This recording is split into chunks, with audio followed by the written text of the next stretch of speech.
Before the wanted posters and the borrowed hat, there was winter. Ontario winter. Roofs neat with snow, chimneys learning, patience, lantern light that looks like a promise. Pearl grew up in that crisp light. Pearl Taylor by most careful tellings. A girl taught politeness, penmanship, prayer, and the habit of listening before speaking. She learned the piano in rooms that smelled like starch and good intentions. She learned to ride because even tidy towns have outskirts where horses remind people of their proper size. The West began as a rumor carried by magazines and men who had already failed once and needed a new word for hope. The rumor stuck to Pearl's imagination. In her late teens, she married a man whose charm could walk into a room before he did Hart Frederick by some accounts. A gambler when luck cooperated, a drinker when it didn't. The name became hers. Pearl Hart. They tried city life for a while. Chicago in some versions. St. Louis in others. Where crowds teach you how to be alone in new ways. The marriage frayed? People do under certain weights. She left more than once. Returned more than once. Carrying both forgiveness and self-preservation like mismatched suitcases. The 1893 World's Columbian Exposition glittered like a circus and a sermon at once. If Pearl was there, it offered a strange education midway Barker's. Women in new roles, lectures about countries she would never see. If she wasn't. The city still taught the lesson. The world was larger. Pearl's patience for a small life was not. She angled west with the season's work. Colorado mining towns, service jobs that taught hard stares and hours. Arizona territory appearing on the horizon the way a solution appears to a person who has been too long inside a problem. In the camps around Globe and Clifton. The wind carried or dust and arguments in equal measure. Saloons hired women because evenings are long. Pearl learned to use her voice to lower a room's temperature. She learned to read faces and hands, to step away before a quarrel decided it needed an audience. Money came and went. Letters from home grew careful and then sparse. Hard luck multiplied one season. A mother's illness in one telling. A younger sibling's neat in another. Pearl watched her small pile of coins learn subtraction too fast. She met a young man who was not cruel. Joe Boot in most ledgers, a quiet mechanic with a neat mustache and a sense that a good horse deserved a better world. They kept company. He made small repairs and bigger plans. Pearl measured both against hunger and found them inadequate. Some nights she thought about duty and promise. Some nights she thought about survival. Both sets of thoughts are respectable. The road toward the thing she would be remembered for was not a leap. It was a series of steps, each one easier to explain than the last. A plan in the desert, a haircut, and the sound of leather on a stagecoach brake.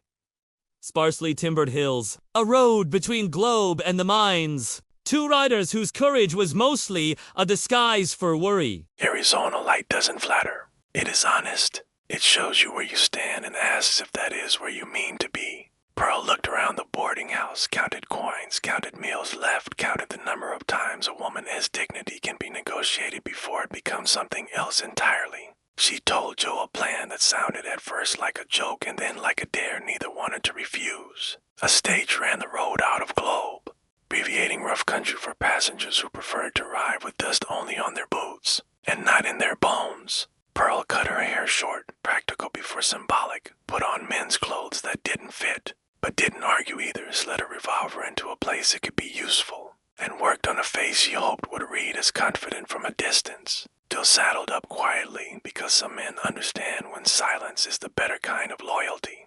They chose a low place near Cane Springs, brush enough to pretend to be invisible, open ground enough to leave afterwards if the earth agreed to cooperate. Stagecoaches sound like patience breaking, leather creaks, brakes complain like old men, horses breathe in paragraphs. Pearl and Joe stepped out as if they had rehearsed. The driver saw the outline of a pistol and did the arithmetic the way professional men do when professional risk is not part of the pay. He pulled up, reins saying a short prayer to a god of common sense. Pearl's voice was pitched lower than custom, but not ridiculous. Clear enough to be obeyed. Steady enough to keep anyone from thinking they might improve the situation with bravery. Passengers descended in various outfits of indignation.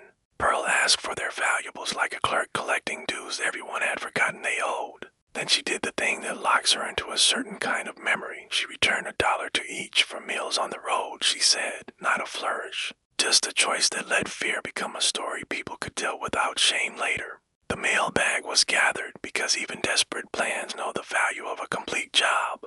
The coach was warned to wait a moment and then proceed as if nothing interesting had happened. Pearl and Joe rode away toward a country that had grown too small suddenly. They planned to skirt pursuit, maybe to Mexico, maybe only to a quieter draw with cold water. Plans dissolve in heat if you hold them too close. The posse came fast, neighbors on horses, a sheriff who didn't like being embarrassed, men who had more practice reading country than Pearl had reading exits. A camp not far enough, horses not rested enough. A canvas roll that said they were trying to be honest about the fact this was temporary. The arrest was almost gentle, like cousins insisting you come home for supper and discuss your choices. Pearl did not weep. Joe did not argue. They were tired and the day was no longer taking suggestions. A jail that became a parlor, a hole in the wall, and headlines that needed a queen. Tucson cells, photographs, and escape more embarrassing than violent. A jury that surprised everyone, including itself.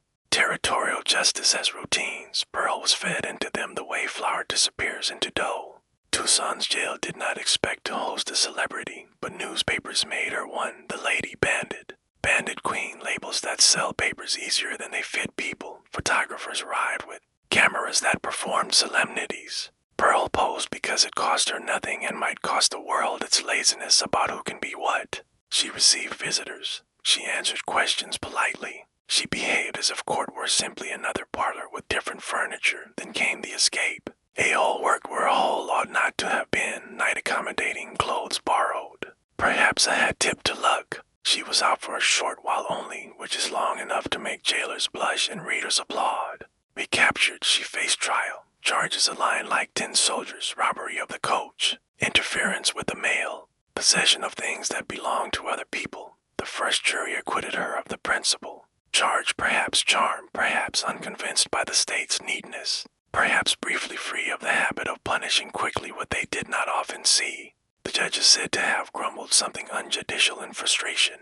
Authorities tried again. This time the mail service had powerful friends. Pearl was convicted on a charge that satisfied the government as need for order, if not the public as appetite for romance. Sentence, a term at Yuma Territorial Prison. Yuma is hot enough to make memory sweat. Walls hold sun-like grudges. Pearl worked, learned the routines, wrote polite letters, received polite letters back. There were rumors about favors, about pardons, about a pregnancy that paperwork does not annotate to everyone's satisfaction.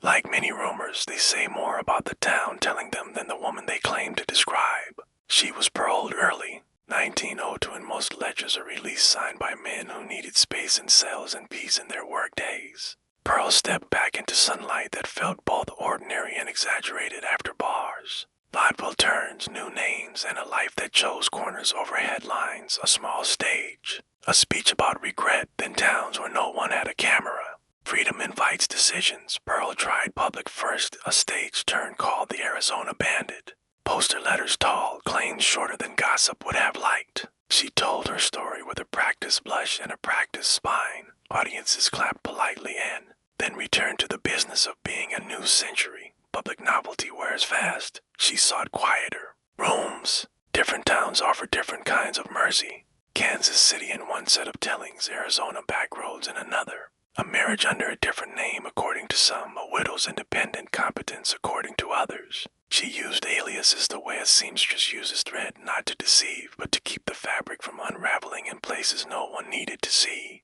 Work found her, boarding houses, small cafes, places where punctuality is worth more than fame. She aged into a woman neighbors describe as pleasant and particular. If anyone asked about the photo in the old clipping, she said something funny and went back to sweeping. Joe Booth's story branched separately. Prison.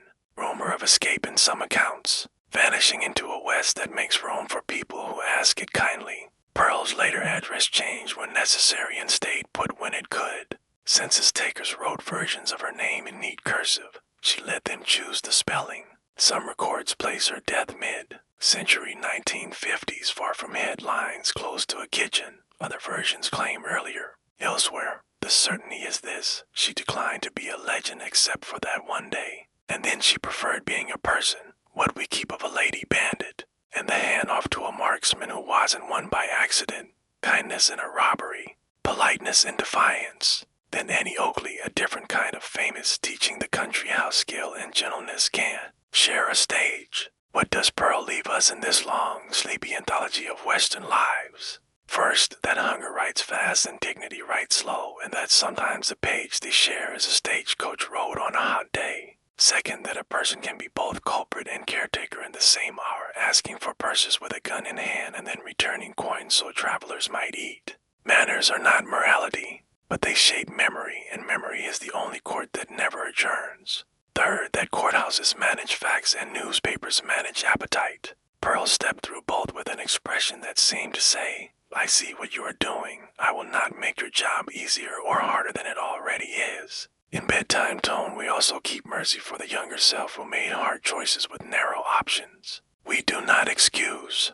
We do not condemn at volume. We note the context. We admire the lack of cruelty. We file the noise under century figuring itself out. If the story ends in Yuma's heat with polite signatures or decades later in a small house with a neat porch, what we hold is the same, a woman walking out of a cell into sun and deciding one day at a time to inhabit a smaller life without complaint. From Pearl's borrowed hat we turn to another hat altogether trim, brim angled to light. Feathers sometimes, smile often. Annie Oakley, no outlaw, no sheriff. A showwoman who put the word skill back into a West that had been selling noise for a long time. She will let your listeners breathe clean angles, precise shots, a kind of fierce courtesy that reminds people that excellence can be calming.